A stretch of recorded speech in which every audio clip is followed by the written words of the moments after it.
Hello student, कैसे हैं आप सभी। आपका अपना यूट्यूब चैनल अभय क्लासेस में आप सभी बच्चों का स्वागत है।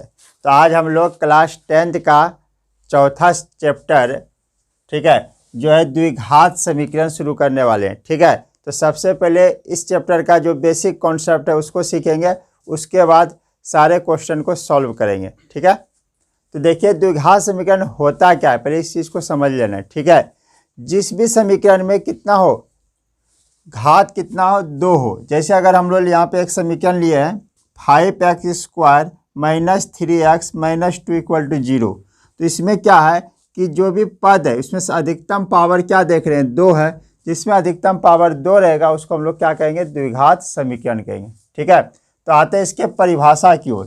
परिभाषा में क्या लिखा है कि यदि ABC एक वास्तविक संख्या हो तथा A does not equal to 0 हो, 0, तो ax² + bx + c के रूप का कोई भी व्यंजक द्विघात बहुपद कहलाता है।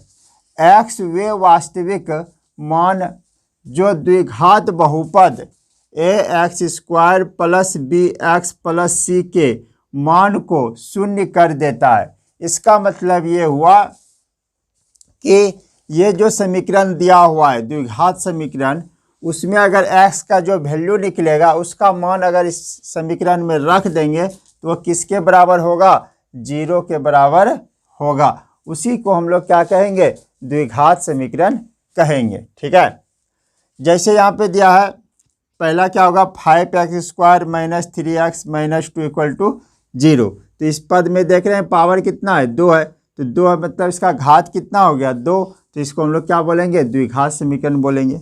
3x² + 5x + 8 = 7, तो इसमें भी देखते हैं इस पद में क्या है, पावर 2 है, इसको इसलिए इस समीकरण को भी क्या बोलेंगे, द्विघात समीकरण बोलेंगे। फिर क्या है, x² - 3x = 0, इसमें भी इस पद में भी पावर कितना है, 2, इसलिए इसको भी क्या बोलेंगे, द्विघात समीकरण बोलेंगे। लेकिन जो चौथा एग्जाम्पल है उसमें तो इस पावर दिख रहा है 2, क्या नहीं दिख रहा है, तो नहीं दिख रहा है, तो इसका मतलब यह है कि इसको क्या करना पड़ेगा, हम लोगों को सॉल्व करना पड़ेगा। क्या करना पड़ेगा, सॉल्व करना पड़ेगा। ठीक है, तो इसको हम लोग सॉल्व करते हैं। देखिए जैसे इसमें क्या करेंगे, 2x को किससे मल्टीप्लाई करना है, 3x - 7 से, और +3 को किससे मल्टीप्लाई करेंगे, +3 को भी करना होगा 3x - 7 से। अगर मल्टीप्लाई करते हैं, देखिए 2x को 3x से मल्टीप्लाई करेंगे क्या हो जाएगा, 6x², 2x को फिर 7 से करेंगे तो -40x हो जाएगा। ठीक है, 2 7 जा 40, प्लस 3 को 3 से मल्टीप्लाई करेंगे तो कितना हो जाएगा, 3 3 जा 9, तो 9x हो जाएगा। 3 को 7 से मल्टीप्लाई करेंगे कितना हो जाएगा, 3 7 जा 21 हो जाएगा। अब देखिए, अब इसको थोड़ा सा और सॉल्व कर लेते हैं तो क्या हो जाएगा, 6x² - 40x और 9x है, तो इसमें क्या हो जाएगा, 9x में 40x माइनस हो जाएगा तो कितना हो जाएगा, -5x, अब फिर क्या हो जाएगा, -21। ये किसके बराबर होता है, ये 0 के बराबर होता है। ठीक है, तो यहाँ देखिए आप सॉल्व करने के बाद इसमें भी पावर क्या आ गया, 2 आ गया ना, तो इसका मतलब क्या हुआ कि ये जो समीकरण दिया है ये भी क्या है, द्विघात समीकरण है। समझ रहे ना बात। तो इसके बाद देखिए द्विघात समीकरण अगर पावर 2 है तो इसका मतलब x का जो मान निकलेगा वो हमेशा 2 निकलेगा। ठीक है, जैसे द्विघात समीकरण का क्या होता है, मानक रूप ax² + bx + c = 0। इसमें एक चीज़ हम लोग निकालते हैं, क्या निकालते हैं, विवेक्तर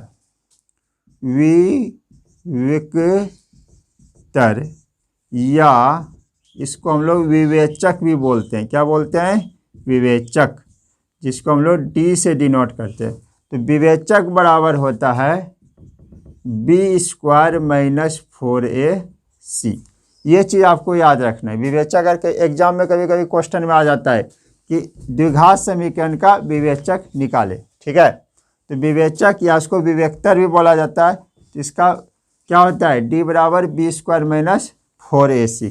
ठीक है, अगर इसमें ये निकल गया, ठीक है। अब देखिए द्विघात समीकरण है, तो द्विघात समीकरण में x का वैल्यू कितना निकलता है, 2 निकलता है।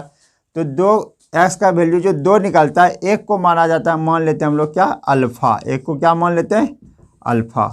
ठीक है, तो अल्फा बराबर क्या हो जाएगा, अल्फा बराबर हो जाएगा minus B plus under root D बटे 2a, ये हो जाता है। और बीटा बराबर क्या हो जाता है, माइनस बी, अगर यहाँ प्लस लिए तो इसमें क्या लेंगे, माइनस अंडर रूट डी बटे 2a। ठीक है, आगे इस कॉन्सेप्ट का यूज होगा। ठीक है, चलिए यहाँ पे आप क्या करेंगे हम लोग कि क्वेश्चन को सॉल्व करेंगे। ठीक है, क्वेश्चन क्या है हमारा कि जांच कीजिए कि निम्नलिखित समीकरण द्विघात समीकरण है या नहीं। आपको एग्जाम में क्या करेगा कि इस तरह का क्वेश्चन दे दिया रहेगा। ठीक है, इस तरह का क्वेश्चन आपको ऑब्जेक्टिव में मिलेगा। ठीक है, ऑब्जेक्टिव में क्या करेगा, इस तरह चार जो है ना, आपको इस तरह का समीकरण दिया रहेगा। ठीक है, पूछ देगा कि निम्नलिखित में कौन से द्विघात समीकरण है। ठीक है, अगर इस पे देखना क्या है कि सबसे पहले इस तरह का अगर क्वेश्चन आएगा तो हम लोगों को क्या करना है, इसको सॉल्व करना है। ठीक है, तो सॉल्व करेंगे तो यहाँ पे क्या है, x + 1 का होल स्क्वायर। अगर इस तरह का दो पद का अगर स्क्वायर दिया रहेगा तो इसका मतलब क्या है कि हमको ये चीज़ पता होना चाहिए कि a + b का होल स्क्वायर बराबर होता है a² +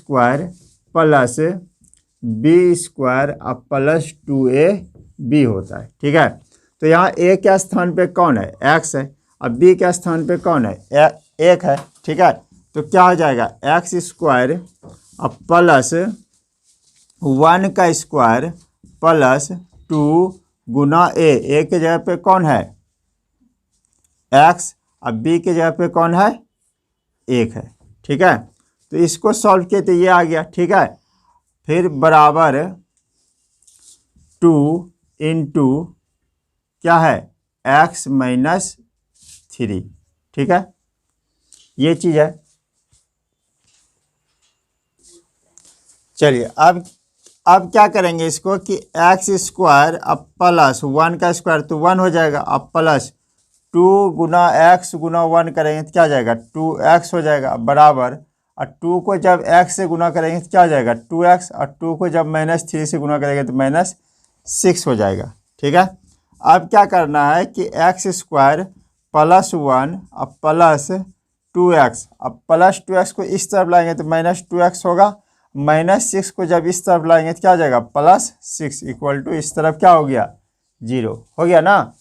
अब क्या करना है हमको कि x², अब देखो +1 अब प्लस 2x तो -2x तो कट गया है ना, तो अब बचा क्या इधर, +6 है ना। इसको हम लोग लिख सकते हैं x², अब 1 और 6 कितना हो जाएगा, 7। तो ये जो समीकरण निकला ये किसके, ये 0 के बराबर होगा। ये जो समीकरण निकला, इस समीकरण में क्या देख रहे हैं, घात कितना है, 2 है, तो 2 घात है, इसका मतलब क्या हो गया, ये द्विघात समीकरण है, द्विघात समीकरण है।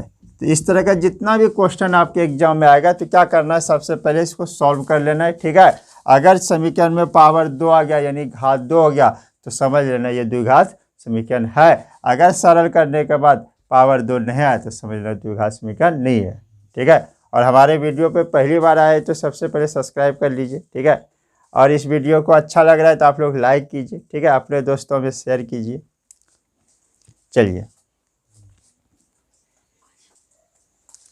चलिए आपका जो दूसरा क्वेश्चन है वो क्या है, देखिए दूसरा क्वेश्चन क्या है कि 2 क्रमागत धनात्मक पूर्णांकों का गुणनफल 306 है, इस स्थिति को द्विघाती समीकरण के रूप में प्रकट करें।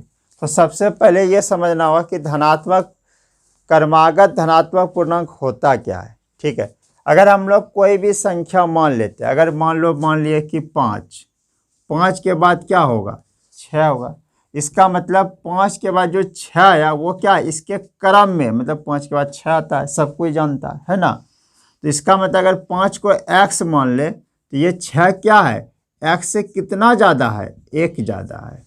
कितना ज़्यादा है, 1 ज़्यादा है। क्यों, क्योंकि x किसके बराबर है, 5 के बराबर है ना। x किसके बराबर है, 5 के बराबर है। अब 5 में अगर 1 जोड़ देंगे तो क्या हो जाएगा, 6। तो इसका मतलब ये समझ में आया कि पहला धनात्मक पूर्णांक, इसको हम लोग ऐसे लिख सकते हैं, माना कि पहला धनात्मक पूर्णांक, पहला धनात्मक पूर्णांक क्या मानेंगे हम लोग, x मानेंगे। ठीक है, x मानेंगे। तो क्रमागत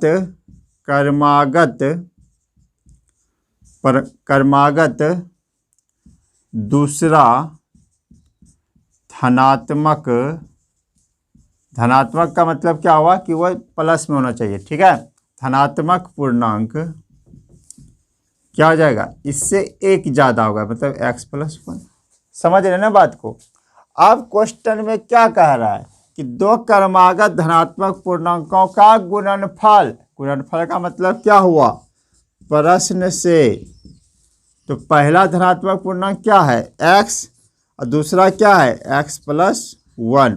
इसको क्या करना है, गुणनफल, मतलब इन दोनों को क्या करना है, गुना कर देना है। और जो गुना करके आएगा वो किसके बराबर होगा, 306 के बराबर होगा। ठीक है, अब इसको हम लोग गुना करेंगे। इसका मतलब x को जब x से गुना करेंगे तो x², x को जब 1 से गुना करेंगे तो +x बराबर 306। तो क्या हो जाएगा, x² + x, और ये 306 इस तरफ आ गया तो -306 हो गया, = 0। यही क्या हो गया, हमारा द्विघात समीकरण हो गया। यही हमारा आंसर हो गया, क्योंकि क्वेश्चन में क्या कह रहा है कि इस स्थिति में द्विघात समीकरण के रूप में लिखे। तो यही हमारा क्या हो गया, द्विघात समीकरण हो गया। यही हमारा आंसर हो गया। ठीक है, चलिए अगला जो क्वेश्चन है आपका तीसरा क्वेश्चन है। ठीक है, क्वेश्चन बहुत ही अच्छा है। देखिए समझिएगा, एक एक कॉन्सेप्ट को समझिएगा कि कैसे समीकरण बना जाता है। अगर समीकरण बनाने आप सीख गए ना, समझिए क्वेश्चन आप बनाने सॉल्व हो गया। समझ रहे ना बात। रोहन की माँ की उम्र से 26 वर्ष अधिक है। ठीक है, रोहन की जो माँ है, रोहन की उम्र से कितना वर्ष अधिक है, 26 वर्ष अधिक है। अब कह रहा है 3 वर्ष बाद उनकी उम्रों का गुणनफल 360 है, द्विघात समीकरण के रूप में इसे व्यक्त करें।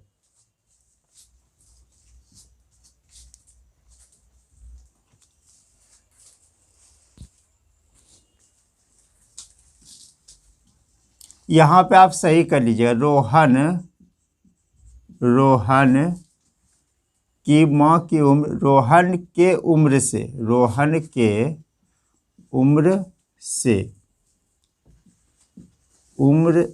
ये चीज़ लिखना था। ठीक है, रोहन की माँ की उम्र, रोहन के उम्र से काट देते, से यह है, से 26 वर्ष अधिक है। ठीक है, ये चीज़ लिखना है। ठीक है, तो चलिए अब इसको हमको सोल्व करना है। सबसे पहले क्या करेंगे हम लोग, ये बात तो हमेशा पता होना चाहिए कि रोहन का उम्र क्या होगा, रोहन की माँ की उम्र से कम होगा, है ना। माँ का उम्र ज़्यादा होगा, रोहन का उम्र कम होगा। ठीक है, तो माना कि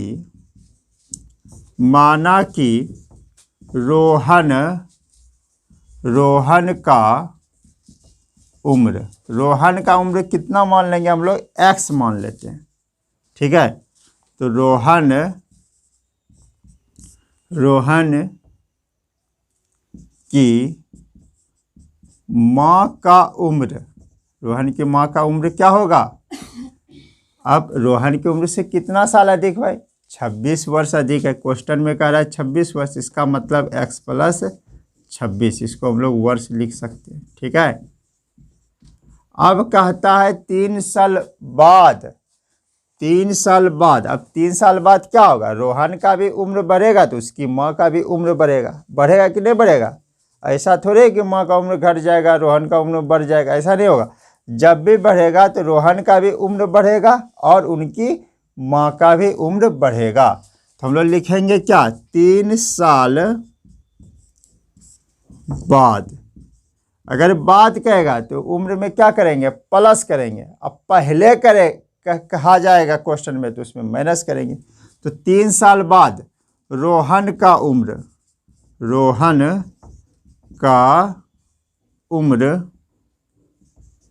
क्या हो जाएगा, पहले तो x था तो 3 साल बाद क्या हो जाएगा, x + 3 वर्ष। ठीक है। अब रोहन की माँ का उम्र, रोहन की माँ का उम्र क्या हो जाएगा, पहले कितना था भाई, x + 26। अब 3 साल बाद का रहा है तो इसमें 3 और जोड़ देंगे तो क्या हो जाएगा, x प्लस 26 3 कितना हो गया, 29। मतलब 3 साल बाद रोहन की माँ का उम्र क्या हो जाएगा, x + 29 हो जाएगा, 29 वर्ष हो जाएगा 3 साल बाद। ठीक है। अब क्या कह रहा है क्वेश्चन में, 3 वर्ष बाद उनकी उम्रों का गुणनफल। किनके उम्रों का गुणनफल, रोहन के उम्र और उनकी माँ के उम्र का गुणनफल। तो इसका मतलब क्या हो गया, प्रश्न से क्या हो जाएगा, 60 के बराबर है। तो यहाँ पे क्या लिखना है हमको, 360 लिखना है। ठीक है। अब क्या करेंगे हम लोग, x को किससे गुना करेंगे, x + 29 से गुना करेंगे, फिर +3 है तो इसको किससे गुना करेंगे, x + 29 से गुना करेंगे। ये किसके बराबर होगा, 360 के बराबर होगा। ठीक है। तो x को x से गुना करेंगे क्या आ जाएगा, x²। x को 29 से गुना करेंगे क्या आ जाएगा, +29x हो जाएगा। 3 को जब x से गुना करेंगे क्या आ जाएगा, 3x हो जाएगा। 3 को जब 29 से गुना करेंगे क्या आ जाएगा, 87 हो जाएगा। ये किसके बराबर होगा, 360 के बराबर होगा। ठीक है। अब हम लोग इस साइड आ जाते हैं। ठीक है। अब देखिए क्या करना है इसको, x²। अब देखिए 29x और 3x कितना हो जाएगा, +32x। ठीक है। अब प्लस क्या हो जाएगा, 87। और ये जो बराबर के बाद 360 है वो इस तरफ आ जाएगा, क्या आ जाएगा, -360 = 0। ठीक है। अब x², अब प्लस, अब यहाँ पे देखिए क्या हो गया, 32x। अब देखिए 360 में अगर 87 को माइनस करेंगे कितना हो जाएगा, 360 में 87 माइनस करेंगे कितना हो जाएगा,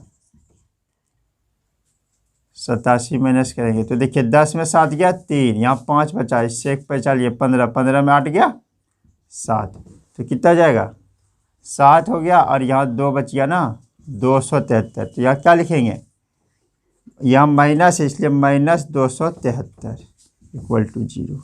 यही हमारा क्या हो गया, द्विघात समीकरण हो गया। यही हमारा आंसर हो गया। ठीक है।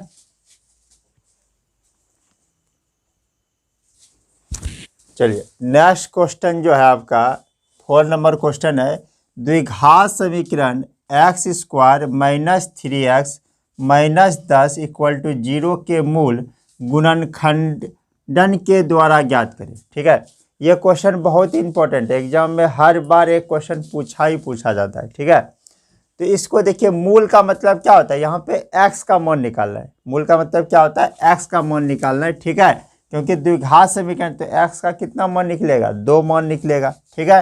तो देखिए समीकरण क्या है मेरा, x² - 3x - 10 = 0। इसमें क्या करना पड़ता है कि सबसे पहले जो बीच वाला जो पद है ना, इसको तोड़ना पड़ता है।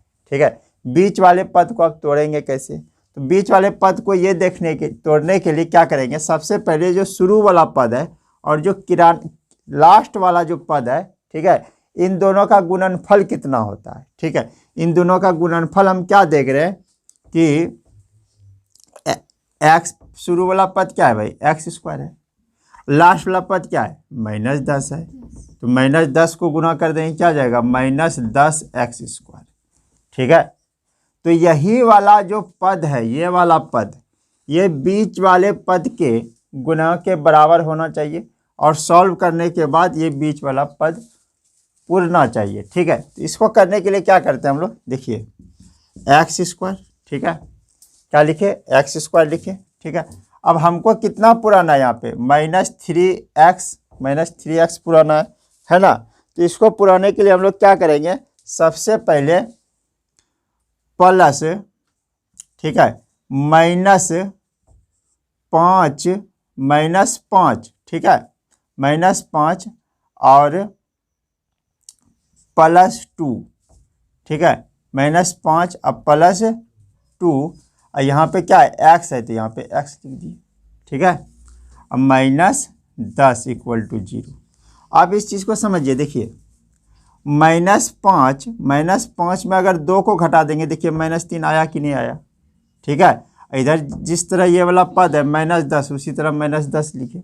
ठीक है, अब आगे अगर स्टेप में बढ़ते हैं तो क्या होता है कि एक्स स्क्वायर, ठीक है, अब क्या करेंगे कि x को -5 से गुना करेंगे, x को किससे गुना करेंगे, -5 से, तो क्या जाएगा, -5x होगा।